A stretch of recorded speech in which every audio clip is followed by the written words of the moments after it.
ጤና ይስጥልኝ ተመልካቾቻችን፣ በላይ በቀለ ነኝ። ርዕሶቹን በማስቀደም እንጀምራለን። የኢራን አሜሪካም ዋነኛ አሸማጋይ ፓኪስታን በጎረቤት አፍጋኒስታን ላይ ከባድ የአየር ጥቃት መፈጸሟ ተነገረ። 4 ቀናት ባስቆጠረው የቬንዙዌላ የመሬት ነውጥ ዛሬም ዓለምን ያስገረሙ ተአምራት ታይተዋል። ወደ ኋላ እንነግራችኋለን። ኢራንና አሜሪካም ነገ በኳታር ለመገናኘት ቀጠሮ መያዛቸው ሲነገር፣ በዲሞክራሲያዊት ኮንጎ ዋና ከተማም ሕዝባዊ ስብሰባ ተከልክሏል። ሌሎችም አሉን። አብራችሁን እንድትቆዩ ጋብዛለሁ።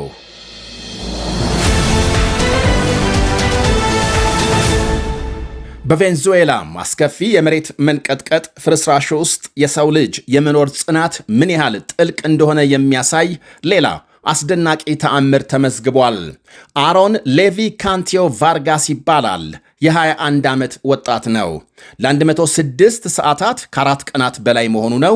ሙሉ በሙሉ ጨለማ በሆነ የኮንክሪት ፍርስራሽ ውስጥ ከተቀበረ በኋላ በሕይወት መውጣት ችሏል። ሁኔታው የነፍስ አድን ሰራተኞች በሕይወት ያሉ ሰዎችን የማግኘት ተስፋ ሙሉ በሙሉ ተሟጧል ብለው መደምደሚያ ላይ በደረሱበት ሰዓት የተሰማ ታላቅ የምስራች ነው። አደጋው በደረሰበት ቅጽበት አሮን ሌቪ ባለ 5 ፎቅ አፓርታማ ውስጥ የነበረ ሲሆን ሕንፃው በሰኮንዶች ውስጥ ሙሉ በሙሉ ተደርምሷል።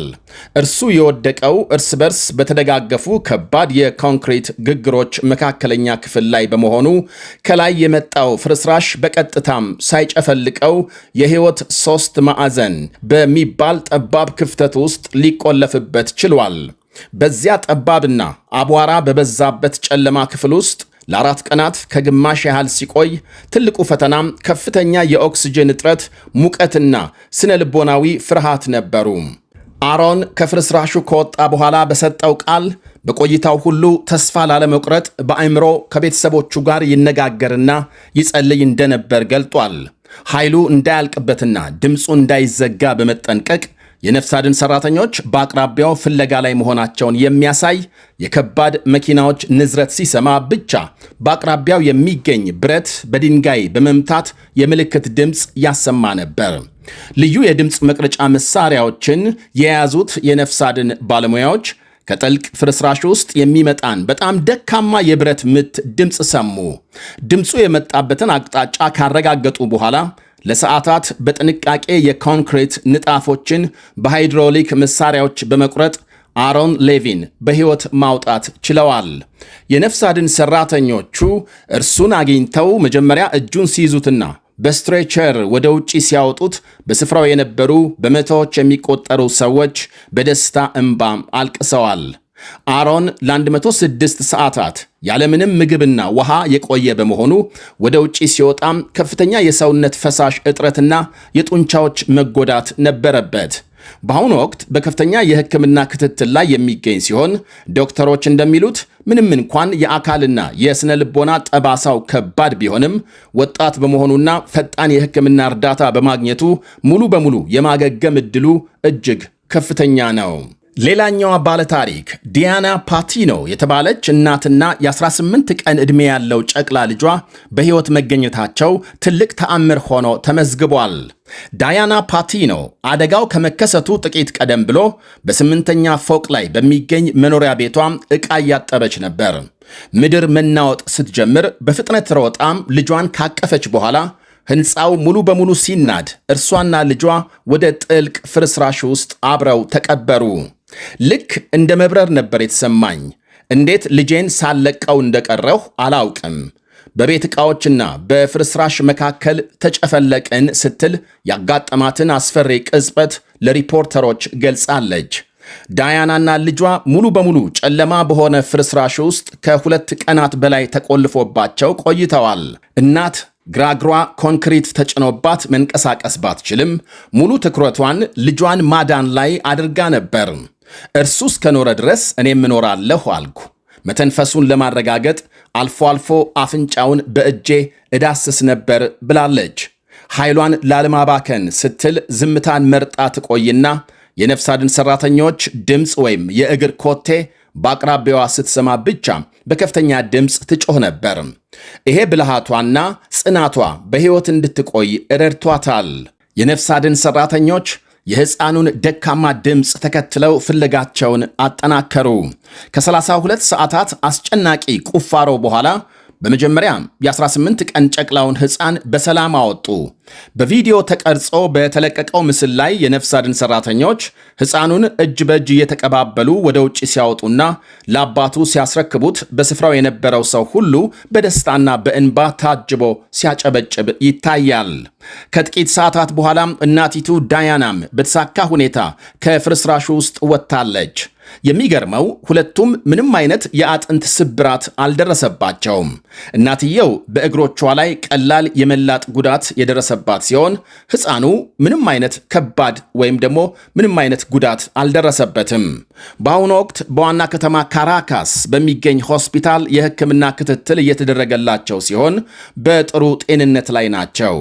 ይሄ ክስተት በቬንዙዌላ ለደረሰው ታላቅ የተፈጥሮ አደጋ ተስፋ ለቆረጡ ወገኖች ሁሉ ትልቅ የብርሃንና የብርታት ምልክት ሆኗል።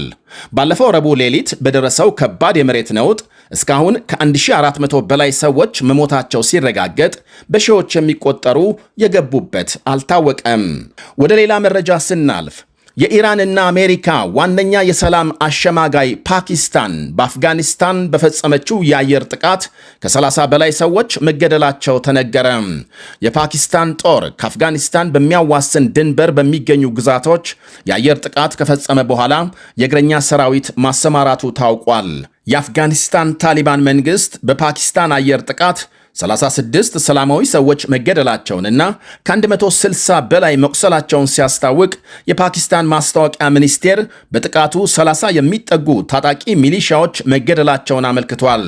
የአየር ድብደባው በየጊዜው ድንበር እየተሻገሩ ሰላማዊ ሰዎች ላይ ጥቃት በሚያደርሱ ታጣቂዎች ላይ ያነጣጠረ ነው ብሏል ሚኒስቴሩ።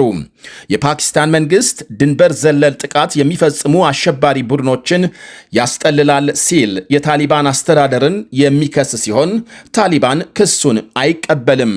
ታሊባን በበኩሉ ፓኪስታን በፈለጋት ጊዜ እየተነሳች ድብደባ በመፈጸም ሰላማዊ ሰዎች እየገደለች ነው ሲል ክስ ሲያቀርብ ቆይቷል።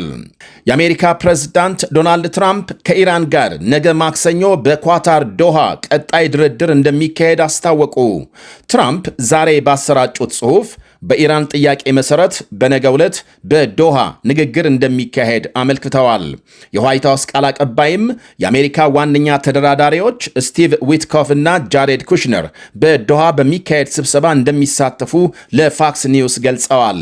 የፓኪስታን ተወካይ በበኩላቸው ነገ የሰላም ንግግሩ እንደሚቀጥል የገለጹ ሲሆን የኢራን ባለስልጣናት ግን ምንም አይነት የሰላም ንግግር ቀጠሮ አልተያዘም የሚል መግለጫ ዛሬ ቀን አውጥተዋል።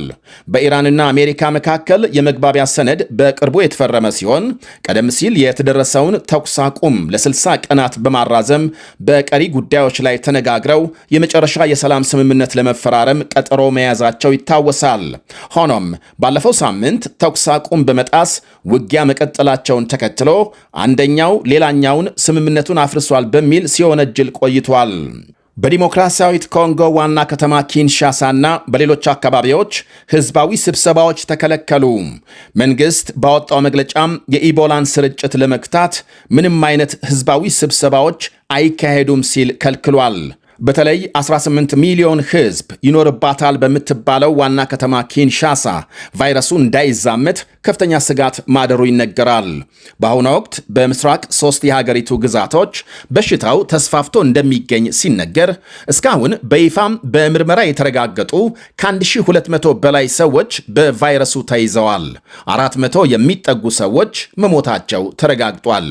በሽታው ወደ ጎረቤት ሀገሮች ሳይቀር እየተዛመተ መሆኑ ነው የሚነገረው። አሁን መንግስት ህዝባዊ ስብሰባዎች እንዳይካሄዱ የጣለው ክልከላ ከተቃዋሚ ፖለቲከኞች የሰላ ትችት ገጥሞታል።